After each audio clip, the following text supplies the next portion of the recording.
78편이 매우 긴데요. 전체 본문에서 1절에서 8절까지만 봉독하겠습니다. 내 백성이여 내 율법을 들으며 내 입의 말에 귀를 기울일지어다. 내가 입을 열어 비유로 말하며 예로부터 감추어졌던 것을 드러내려 하니 이는 우리가 들어서 아는 바요 우리의 조상들이 우리에게 전한 바라. 우리가 이를 그들의 자손에게 숨기지 아니하고 여호와의 영예와 그의 능력과 그가 행하신 기이한 사적을 후대에 전하리로다. 여호와께서 증거를 야곱에게 세우시며 법도를 이스라엘에게 정하시고 우리 조상들에게 명령하사 그들의 자손에게 알리라 하셨으니 이는 그들로 후대 곧 태어날 자손에게 이를 알게 하고 그들을 일어나 그들의 자손에게 일러서 그들로 그들의 소망을 하나님께 두며 하나님께서 행하신 일을 잊지 아니하고 오직 그의 계명을 지켜서 그들의 조상들 곧 완고하고 패역하여 그들의 마음이 정직하지 못하며 그 심령이 하나님께 충성하지 아니하는 세대와 같이 되지. 시편 78편 본문으로 마음이 정함이 없는 시대라는 제목으로 주님의 말씀을 증언하겠습니다. 오늘의 시대를 한마디로 여러분 개인들에게 물어본다면 뭐라고 답하겠습니까? 예수님께서는 당시의 시대를 이렇게 말씀하셨죠. 누가복음 7장 31절 32절에 이 세대의 사람을 무엇에 비유할까? 우리가 너희를 향하여 피리를 불어도 너희가 춤추지 않고 우리가 곡하여도 너희가 울지 아니하였다 함과 같도다 라고 하셨습니다. 이렇게 말씀하시면 예수 그리스도께서 이 땅에 오셔서 은혜의 복음을 선포하고 계시지만 그 복음을 받아들여 참 자유를 누리면서 춤추는 것이 아니라 어둠이 빛을 싫어하는 것처럼 배쳐간다는 의미이겠죠. 오늘날은 절대 진리를 용납하지 않는 시대입니다. 그래서 복음에 대해서는 과거보다 피리를 보러도 춤추는 사람을 찾기가 더 어려울 것입니다. 정치 지도자도 과거에는 영웅들이 좀 있었던 것 같아요. 이승만, 김구, 삼김시대도 나름 영웅이라고 생각하잖아요. 그러나 오늘날의 시대는 영웅을 만들지를 않는 것 같습니다. 여러분 어렸을 때 위인전을 많이 봤을 것 같아요. 무엇이 되고 싶냐? 그러면 대통령, 이순신, 슈바이처, 무슨 아인슈타인 그런 얘기들을 하잖아요. 위인들을 얘기합니다. 그러니까 요즘에는 위인전을 아이들이 없어서 제가 잘 모르겠는데 별로 안 읽는 것 같아요. 위인이 있을 텐데 위인을 인정하지 않는 시대가 되어버린 것 같아요. 지난주 에어펙과 한미 관세 협상 이야기로 뉴스거리가 많았고 국가적으로 중요한 시기를 보냈습니다. 회담이 잘 되었다고 하는 평가도 있고 그렇지 않다는 평가도 있죠. 여야가 있으니까 그런 점도 있고. 그런데 그래도 과거에는 좀 대립이 적었잖아요. 국가 간의 협상조차도 당사자 간이 서로 얼굴 볼 때는 잘했다고 말해놓고 뒤를 돌아서자마자 서로 다른 이야기들을 합니다. 얼굴색 하나 변하지 않습니다. 요즘 한국의 정치권에서는 정한 마음을 가지면 바보 취급을 받는 듯한 현실입니다. 힘든 자 편으로 왔다 갔다들 하잖아요. 그렇지 않으면 큰 손해를 본다고 생각하는 것 같아요. 노무현 대통령 얘기를 좀 해본다면 역시 평가가 대립되고 있겠지만 긍정적인 것만 본다면 그분은 왔다 갔다 하지 않은 좋은 면이 있었잖아요. 야당 의원이 부산에서 야당 국회의원으로 몇 번을 출마했잖아요. 지역주의와 대립하겠다. 지역주의 잘못됐으니까. 매우 놀라운 실천이죠. 그런 사람이 있을까? 사실 그래서 그는 대통령이 되기도 했고 한미 FTA 협정도 엄청 반대가 자기 진영에서도 반대가 많았는데 지금은 칭찬하는 것 같아요. 그런데 그 노무현의 별명이 뭐였냐면 바보 노무현이었습니다. 올곧게 사는 것을 세상은 바보라고 하는 시대입니다. 하지만 끝까지 정한 마음을 품고 살아간다면 세상에서도 인정받는 경우가 꽤 있죠. 낙도에서 정년이 되기까지 후배들을 양성하는 선생님들, 연구소에서 미래 한국을 위하여 수십 년씩 오직 연구에만 몰두하는 분들, 풍토병이 만연하고 현장에서 자녀 교육 세상적으로 시도조차 할 수 없는 풍토병이 많고 자녀 교육이 엉망인데도 한 생의 선교 현장에서 헌신하는 선교사님들, 한 교회를 비가 오나 눈이 오나 환란이 오나 기도의 자리, 봉사의 자리, 섬김의 자리 지키면서 교회를 교회되게 몸바친 교회 숨은 지도자들, 이렇게 정한 마음을 끝까지 품고 살아가는 분들은 참 얼마나 귀한지 모르겠습니다. 세상에서는 바보라는 말을 혹 들을지 모르지만 주님은 매우 귀하게 보시는 거죠. 하지만 오늘날은 한 번 품은 마음을 끝까지 고수하는 사람, 그런 신앙인을 찾기가 어려운 것 같습니다. 오직 이익이 되는, 물질이 되는 쪽으로만 움직입니다. 오직 권력이나 쾌락이나 명예를 가져다 주는 좀 더 쉬운 방향으로 본능적으로 따라가는 세상이 되어버렸습니다. 그래서 절대자이신 하나님께 대한 마음조차 환경과 형편에 따라 얼마나 요동하는지 모릅니다. 이런 세상에서 신앙인이신 여러분들은 하나님과의 사이에서 어떤 관계를 유지하고 누리고 계십니까? 오늘 성경에는 정함이 없는 사람, 정함이 없는 세대를 말하고 있습니다.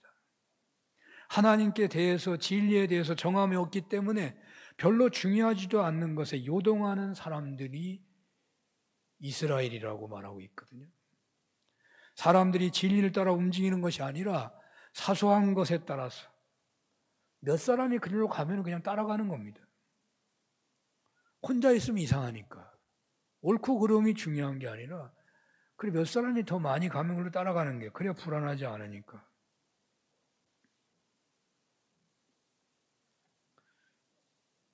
정함이 없기에 작은 일에 흔들리는 그러한 현실이 많죠.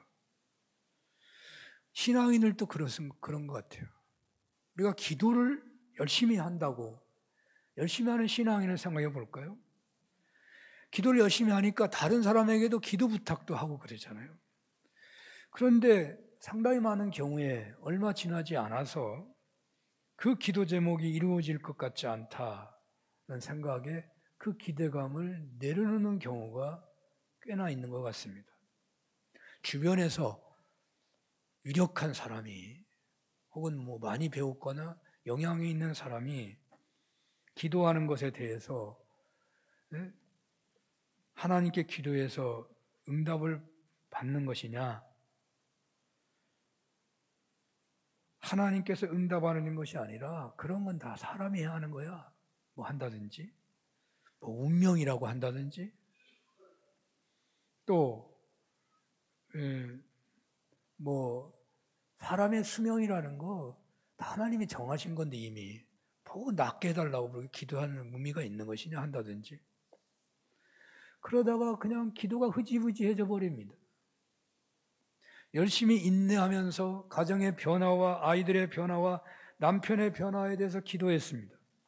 그러나 주변에 어떤 영향력이 있는 사람의 합리적인 이야기 앞에서 이내 그 응답에 대한 기대감을 내려놓기 십상입니다.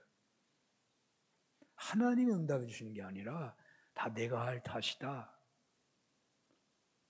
그런 얘기 앞에서 그냥 기도를 내려놔 버려요. 우리가 얼마나 자주 하나님을 절대적으로 신뢰하고 믿었다가 쉽게 그 신뢰의 줄을, 믿음의 줄을, 기도의 줄을 놓아버리기를 잘하는 사람들이겠습니까? 왜 그런가요? 정함이 없기 때문이라고 오늘 성경은 말합니다. 여러분들의 신앙생활은 정함이 있으십니까?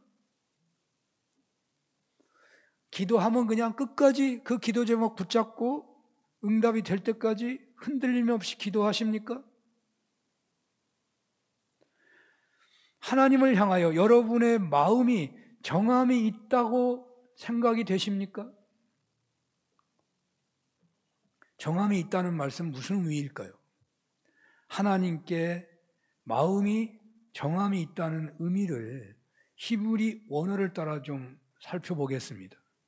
오늘 본문의 8절과 37절에 마음이 정직하지 못하다 이렇게 8절에 나와요. 또 37절에는 마음이 정함이 없다 그런 말씀이 나옵니다. 8절과 37절. 제가 마음이 정함이 없다고 제목을 잡은 것은 이 두 가지 뜻이 거의 같기 때문에 그런 것입니다. 히브리어로 로헤킨 리뽀, 마음이 정직하지 못하여. 마음이 정하지 못하면 로라콘 리뽀라고 되어 있어요. 히브리어로 거의 유사한 말입니다. 이 로헤킨이나 로라콘은 쿤이라는 말에서 왔다 그래요. 이거 똑같은 언어에서 온 말이에요. 쿤이라는 말의 의미는 똑바로 서다라는 뜻입니다. 똑바로 선다.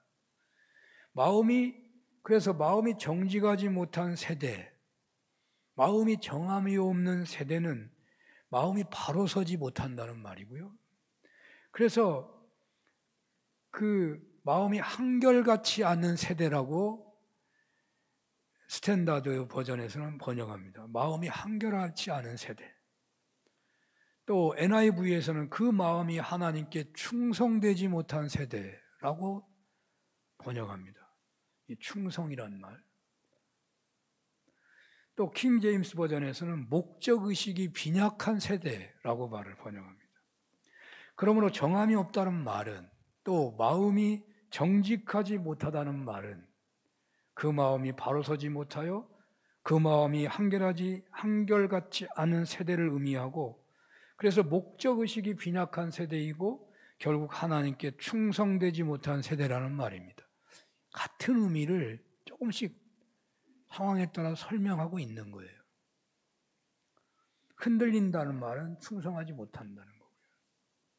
왜 충성하지 못하느냐? 목적의식이 분명하지 않으니까.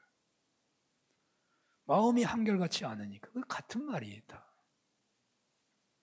마음이 정함이 없다는 말을 부부에게 적용한다면 그것은 부부간의 사랑의 감정이, 배려의 감정이 한결같지 않고 환경이나 기분에 따라 수시로 변한다는 것이죠. 정치권에 좀 적용해 본다면 정치인의 마음이 정함이 없다는 것은 마음이 한결같지 않고 목적의식이 빈약해서 이당 저당 옮겨 다니는 사람이고, 뽑아준 사람이나 국가에 충성되지 못하고 돈이나 이권에 눈이 멀어버린 정치인을 말하는 거죠. 마음이 정함이 없는 정치. 오늘날 대부분 그런 정치인인 것 같아요. 여러분들의 신앙생활에 정함이 있으십니까? 제가 산운교회 부임한 지 10년이 되어 가는데 이 시점에서 저를 평가해 본다면 저는 정함이 있는 목회자라고 말하기 어려울 것 같습니다. 기도를 한다고 하였고 나름대로 열심히 달려왔다고 생각하는데 그만 어느 순간부터 처음 품은 생각과 믿음이 흔들리고 하나님을 향한 충성심이 약해진다 하는 느낌을 종종 받곤 하거든요. 또 겉으로 보기에는 그런대로 그냥 사역하고 있다고 하겠지만 개인적으로 하나님께 기도한 것에 대한 어떤 목표를 세우고 하나님께 기도하면서 그것이 이루어지는 과정에서 겪는 부침의 현실에서 저는 언제고 하나님께 제 마음이 정함이 없었었구나 하는 생각을 하지 않을 수가 없습니다. 저는 주님을 사랑하기도 하고 기대하기도 하지만 덤덤할 때도 있곤 합니다. 하나님께 정함이 없는 마음을 벗어나 오직 하나님을 향하여 내 마음이 정함이 있고 내 심령이 하나님의 언약에 대해 성실했더라면, 이게 37절 후반절에 나온 구절입니다. 내 마음이 정함이 있고 내 심령이 하나님의 언약에 대해 성실했더라면 지금보다 더 신앙적으로 성숙하였고 더 주님 앞에 귀하게 쓰임 받았을 터인데 라고 하는 아쉬움을 평가와 함께 하게 되는 것입니다. 한 남편이나 한 아내에게 정함이 있는 삶을 산다면 그에 대한 보상을 받게 될 것이고, 보상이 없다 하더라도 그 사람은 참 멋있는 삶을 살고 있는 겁니다. 우리네가 살아가는 과정에서 하나님과의 관계가 여러 가지 형태로 관계를 맺어가게 되는데, 우리가 겪게 되는 삶의 모든 내용을 이루어가는 과정에서 하나님께 향한 마음의 정함이 계속되어져 왔는지를 좀 살펴보셨으면 좋겠습니다.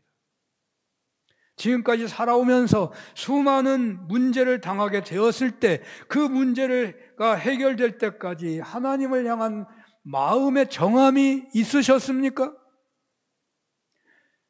신앙의 인물이었던 아브라함이, 모세가, 베드로가, 다윗이 실패한 것처럼 우리네도 아마 정함이 없을 때가 꽤나 있었을 것입니다. 잘 될 때는요, 하나님 관계가 좋잖아요. 그러나 계속 꼬이게 되면 하나님을 향한 마음이 좀 흔들리지 않나요? 어쩌면 질병의 치료 과정에서, 사업의 회복 과정에서, 가정의 회복 과정에서, 자녀의 교육 과정에서 수도 없이 많은 경우에 하나님을 향한 마음이 흔들렸을지도 모릅니다. 어떻게 하면 하나님께 정함이 있는 신앙인으로 살아갈 수 있겠습니까? 오늘 본문 5절에서 8절을 다 같이 한번 읽어보겠습니다. 시작. 여호와께서 증거를 야곱에게 세우시며 법도를 이스라엘에게 정하시고 우리 조상들에게 명령하사 그들의 자손에게 알리라 하셨으니 이는 그들로 후대 곧 태어날 자손에게 이를 알게 하고 그들은 일어나 그들의 자손에게 일러서 그들로 그들의 소망을 하나님께 두며 하나님께서 행하신 일을 잊지 아니하고 오직 그의 계명을 지켜서 그들의 조상들 곧 완고하고 패역하여 그들의 마음이 정직하지 못하며 그 심령이 하나님께 충성하지 아니하는 세대와 같이 되지 아니하게 하려 하심이로다. 아멘. 이게 무슨 말인지 복잡하고 어렵습니다. 마음이 정한 사람이 되게 하려고 한다, 그런 말이에요. 끝말을 37절, 38절로 그렇게 적용한다면 그거 반복하고 있는 거예요. 글을 잘 쓴 사람, 사는 사람은 똑같은 말을 반복을 잘 안 합니다. 조금 말을 바꾸는 거죠. 또 부정적으로 쓰고 있다는 말은 아니하게 하려 한다 하는 건 하게 한다는 말을 더 강조하고 있는 겁니다. 그러니까 정함이 있는 자가 되게 하려고 내가 이 말을 한다, 그 말을 하고 있는 거죠. 마음이 정직하지 못하며 그 심령이 하나님께 충성하지 아니하는 세대가 되지 않도록 하시기 위해서, 다시 말하면 마음이 정한 신앙인이 되려면 오직 소망을 하나님께 두고서 하나님께서 행하신 일을 기억 잊지 아니하고 그 행하신 일에 따라서 그 말씀을 지키면 마음이 정한 자가 된다는 말씀을 하고 있는 거예요. 그래도 복잡해요. 이렇게 하나님을 향한 마음에 정함이 있는 신앙인, 진실되게 하나님께 충성하는 신앙인이 되고자 한다면, 즉 하나님을 향한 마음이 변치 않고 한결같은 신앙인이 되고자 한다면, 하나님이 주신 사명감이 식지 않고 변함없이 불타는 신앙인이 되고자 한다면 어떻게 해야 하겠습니까? 오늘 성경은 오직 하나님께만 소망을 두어라, 그리고 하나님께서 행하신 일을 잊지 말고 그 하나님의 말씀에 따라 살라고 말씀하십니다. 우리네 소망은 다 어디에 있을까요? 여러분의 소망은 어디에 있습니까? 막내 얘기를 자꾸 하네요. 막내가 어렸을 때, 요즘에도 그런 것 같아요. 집에 들어오면 찾는 게 있어. 언제나 똑같은 말을 하는데 엄마 어디 있어요? 아빠가 옆에 있는데도 엄마 어디 있어요? 하고 찾아요. 어린 아이에게 엄마가 소망이죠. 여러분은 매 순간 여러분이 찾는 분이 누구이십니까? 주술적으로 찾는 분이 아니라 인격적인 관계에서 찾는 분이 누구냐는 것입니다. 예수 오래 믿는 사람들 은연중에 하나님 할 수 있습니다. 그것이 하나님을 인격적인 관계에서 찾는다고 보기 어렵습니다. 물론 그렇게 반복적으로 말을 해도 진실하게 찾는 신앙인이 있겠죠. 그렇지 않은 분이 꽤나 있다고 말이에요. 주술적으로 하나님을 찾는 분들은 실질적으로 주님이 오신다면 기겁을 하는 경우가 상당할 겁니다. 여러분, 손님 오는 거 좋습니까? 손님 오는 거요, 진짜 기겁할 일입니다. 저는 어렸을 때 몰랐는데 나이 먹다 보니까 손님 오는 게 힘든 걸 알았어요. 힘든 거예요. 하나님은 손님보다 더 나은가요, 여러분들에게? 하나님 모시기 쉬운 게 아닙니다. 진심에서 그러니까 주님을 늘 소망하고 찾는다고 하는데 진심에서는요, 두려워서 주님을 찾지 못하는 경우가 많을 것입니다. 인격적으로 주님을 찾는다는 것은 주님을 진정 사랑하기 때문에 찾는 거고, 주님이 오시기만 하면 소망이 되니까, 문제가 해결되니까, 그런 확신이 있기 때문에, 그런 은혜가 있기 때문에 찾는 거겠죠. 여러분은 매 순간에 이익이 되는 거 찾지 않습니까? 저는 돈을 많이 찾아요, 돈을. 저는 집을 나갈 때 반드시 돈이 들어있는 지갑을 챙깁니다. 이거 없으면 큰일 나요. 눈만 뜨면 직장으로 달려가는 사람들, 물질과 관계가 있는 거죠.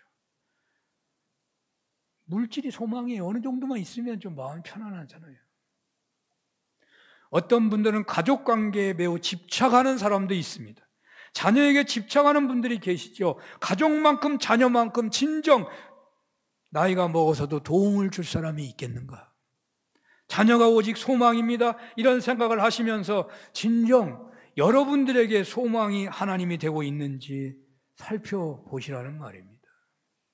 진정 하나님의 소망이 되신다면 아마도 하나님의 말씀에 순종하게 될 것입니다. 하나님의 말씀을 가까이 하게 될 것입니다. 오늘 본문은 하나님께 소망을 두고 또 하나님이 행하신 일을 기억하여 말씀을 지키라고 하고 있습니다. 하나님께 소망을 둔다고 할 때 그 하나님이 막연하게 소망을 두는 것이 아니에요.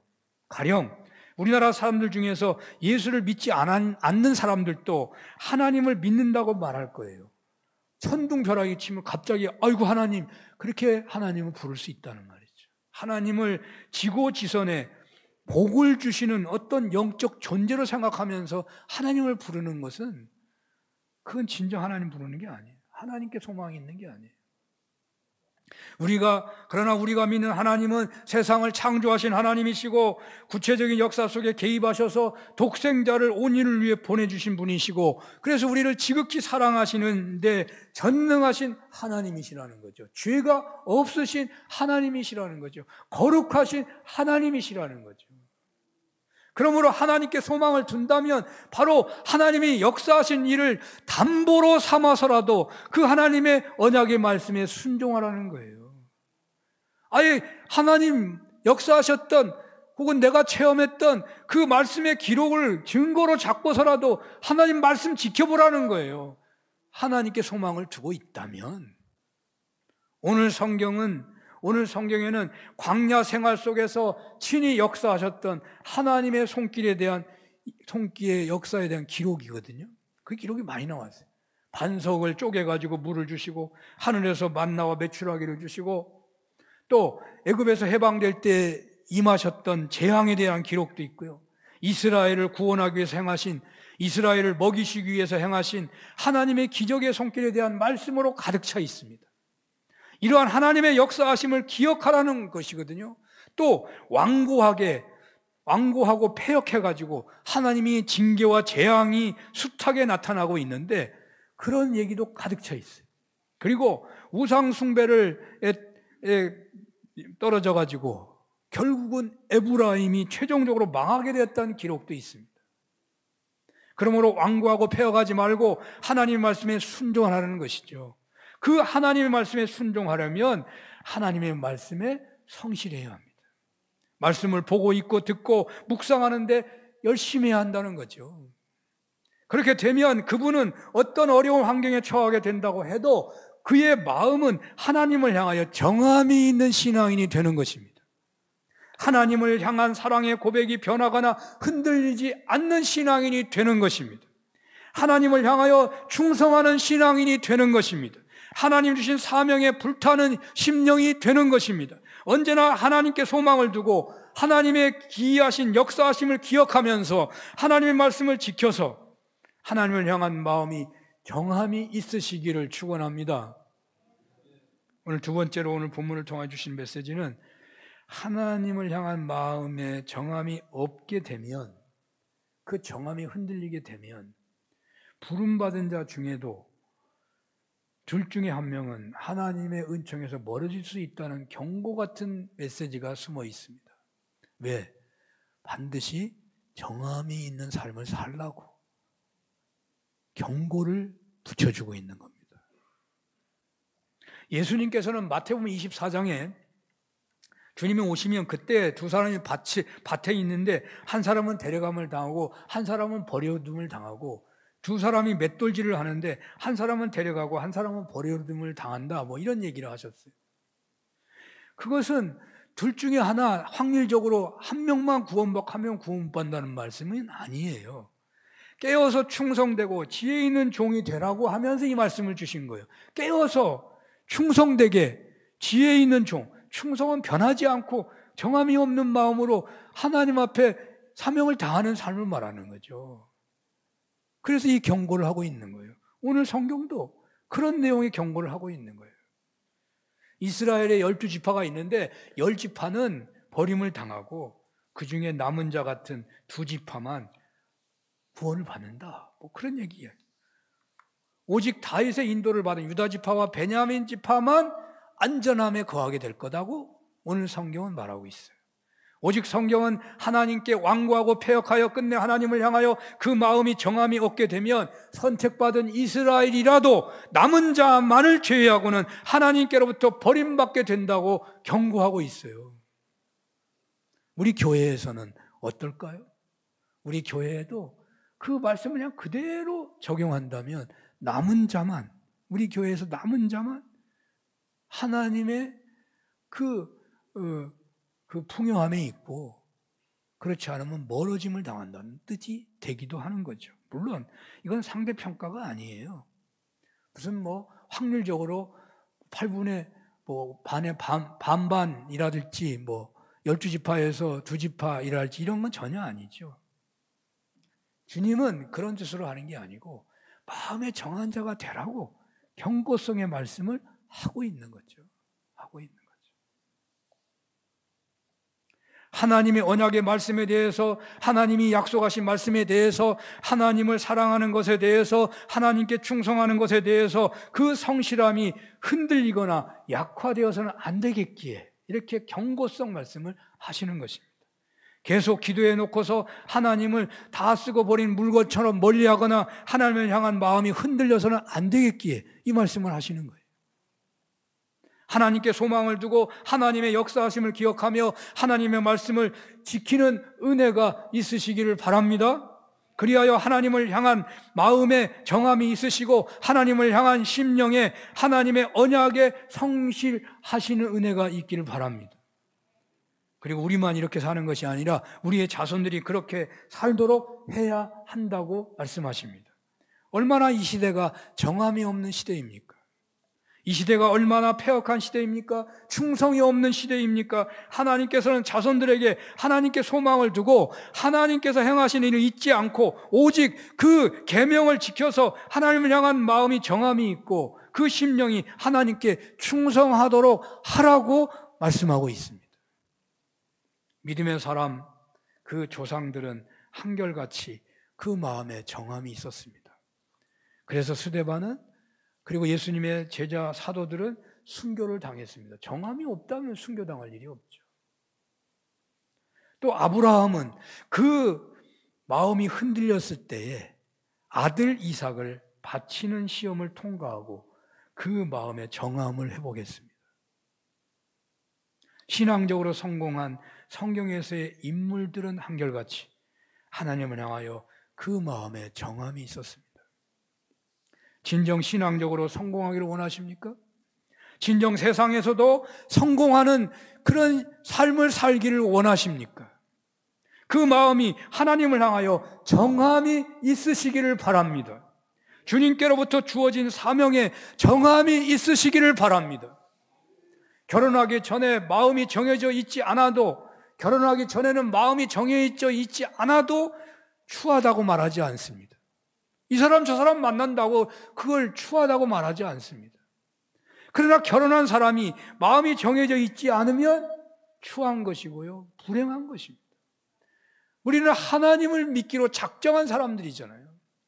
근데 그 하나님을 향한 마음이, 예수 그리스도를 향한 마음이 정해져 있지 못하다면 그 신앙인은 불행한 거 아니에요? 어떤 사람이 결혼해 놓고는 마음을 정하지 못하고 흔들리고 있다면 어떻게 그것을 아름답다고 하겠습니까? 그런데 오늘날 소위 막장 드라마에서는 그것을 마치 역설적으로 아름답다고 인간적이라고 말을 하고 있는지 모르겠지만, 신앙인에서 마음에 정함이 없다는 것은 매우 불행한 일입니다.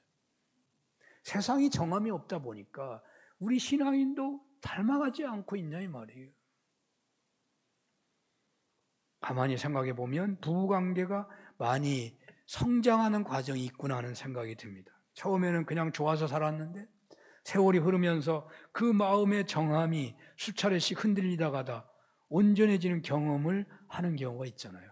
우리 신앙인도 그럴 겁니다. 언제 한번 제대로 사랑해 본 적이 있는가? 부부간에 사랑을 깨닫는 순간에 그 생각을 하지 않습니까? 진짜 사랑이 높아졌을 때, 회복되었을 때 과거를 돌아보니까 내가 언제 한번 제대로 사랑해 본 적이 없었구나, 그런 생각이 드는 거예요. 자, 오늘 주님께서는요, 오늘 본문을 제가 묵상하다 보니까 오늘 주님 우리를 향하여 이렇게 말씀하시는 것 같아요. 한번 제대로 예수님을 사랑해 본 적이 있느냐? 오늘 본문은요, 숱하게 하나님께로부터 멀어지려고만 하는 이스라엘의 패역이 기록되어 있습니다. 거의 3분의 2 정도는 이스라엘의 패역에 대한 기록입니다. 하나님은 끊임없이 사랑의 손길을 내밀고 징계와 연단을 통해서 돌아오게 하지만 이스라엘은 숱하게 하나님께로부터 멀어져가는 패역질을 하고 있다고 성경이 말하고 있어요. 그런데 그 앞에 정함이 있는 자가 되라고 말하면서 그 뒤에 예를 쫙 쓰고 있는 겁니다, 성경에서. 그래서 저는 이렇게 생각해요.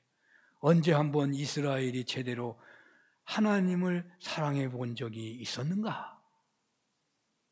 오늘 말씀을 애틋한 예수님의 사랑의 경고로 받아들였으면 좋겠습니다. 그리고 그 첫사랑을 기억하면서 다시금 하나님께 정함이 있는 신앙인으로 새롭게 되는 은혜가 있으시기를 축원합니다. 기도하겠습니다. 주님께 마음을 정하고 사랑하고 끝까지 신뢰하지 못했음을 고백합니다. 십자가에서 나를 위해 절규하시며 죽으신 그 주님을 기억하며 이제 결코 주님을 향한 마음이 흔들리거나 무관심하지 않게 이를 소원하오니 은혜 내려 주옵소서.